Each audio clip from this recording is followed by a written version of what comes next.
যশোরের বেনাপোলের সাদিপুর সীমান্তে কাঁটাতারের বেড়া খুলে 10 থেকে 12 জন নারী, পুরুষ ও শিশুকে বাংলাদেশে পুশ ইনের চেষ্টা করেছে ভারতীয় সীমান্তরক্ষী বাহিনী বিএসএফ। তবে বর্ডার গার্ড বাংলাদেশ সদস্যদের কঠোর অবস্থানের কারণে সেই চেষ্টা ব্যর্থ হয়েছে। এ ঘটনার পর সীমান্ত এলাকায় উত্তেজনা বিরাজ করছে। সোমবার 1 জুন ভোর রাতে সাদিপুর সীমান্তের ঘরের মাঠ এলাকা দিয়ে এ পুশ ইনের চেষ্টা চালানো হয়।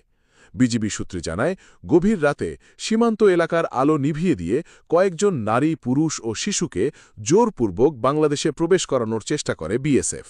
এ সময় সীমান্তে টহলরত বিজিবি সদস্যরা তাৎক্ষণিকভাবে ঘটনাস্থলে গিয়ে শক্ত অবস্থান গ্রহণ করেন এবং পুশ ইনের চেষ্টা প্রতিহত করেন। বিজিবির বাধার মুখে পুশ ইন করা ব্যক্তিরা বর্তমানে ভারতীয় অংশের শূন্য লাইনে অবস্থান করছে। ঘটনার পর থেকে সাদিপুর সীমান্তে থমথমে পরিস্থিতি বিরাজ করছে।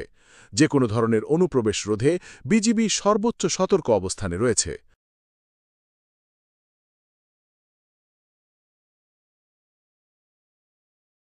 তারা যদি আসলে বাংলাদেশে হয়ে থাকে তাহলে বেনাপোল সীমান্ত আছে, বর্ডার আছে, বেনাপোল বর্ডার দিয়ে পাঠাক, তাদের প্রয়োজনীয় কাগজপত্র, ডকুমেন্ট দেখাক।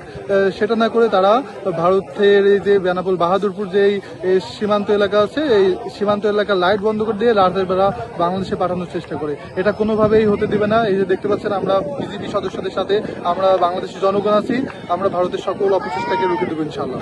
যে ভারতীয় বিএসএফরা পুশ ইন করার চেষ্টা করছে কিছু ভারতীয় জনগোষ্ঠী, যাদেরকে বাংলাদেশে দাবি করে তারা বাংলাদেশে ঢোকাতে চাচ্ছে।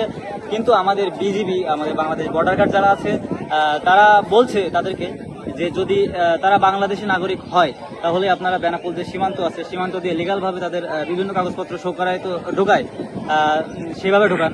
কিন্তু তারা লিগালে না ঢুকিয়ে রাতের অন্ধকারে হঠাৎ বর্ডারের আলো বন্ধ করে তারা এইভাবে পুশ ইন করার চেষ্টা করছে। এই কারণে আমাদের অকুতোভয় বাংলাদেশ বর্ডার গার্ড সর্বোচ্চ চেষ্টা করছে যে যেটাই হোক যাতে লিগালে হয়।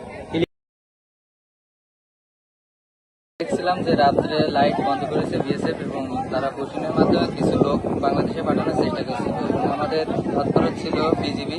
তারা সবসময় তৎপর থাকে এবং দেশের জন্য কাজ করছে। তারা এটা রুখে দিয়েছে এবং তাদেরকে যশোর ৪৯ বিজিবি ব্যাটালিয়নের অধিনায়ক সিও লেফটেন্যান্ট কর্নেল গোলাম মোহাম্মদ সাইফুল আলম খান জানান, সাদিপুর সীমান্তের খড়ের মাঠ এলাকার ২১/৬ নম্বর সীমান্ত পিলারের কাছে বিএসএফ কয়েকজন নারী, পুরুষ ও শিশুকে বাংলাদেশে ঠেলে দেওয়ার চেষ্টা করে। বিষয়টি বিজিবির নজরে এলে সদস্যরা দ্রুত জিরো লাইনে অবস্থান নিয়ে বিএসএফের ওই প্রচেষ্টা ব্যর্থ করে দেন। তিনি আরও জানান, শূন্য লাইনে অবস্থানরত ব্যক্তিদের বিষয়ে সমাধান খুঁজতে সোমবার দুপুরে বিজিবি ও বিএসএফের মধ্যে একটি পতাকা বৈঠকের কথা থাকলেও বিএসএফের পক্ষ থেকে সাড়া মেলেনি। সন্ধ্যা ৬টার দিকে শূন্য লাইনের ভারতীয় অংশের শূন্য লাইনে বিএসএফের অনেকগুলি গাড়ি আসতে দেখা গেছে। তবে বিএসএফের পক্ষ থেকে এখনও সম্মতি না আসায় বৈঠক হবে কিনা সে বিষয়ে নিশ্চিত করতে পারেনি বিজিবি।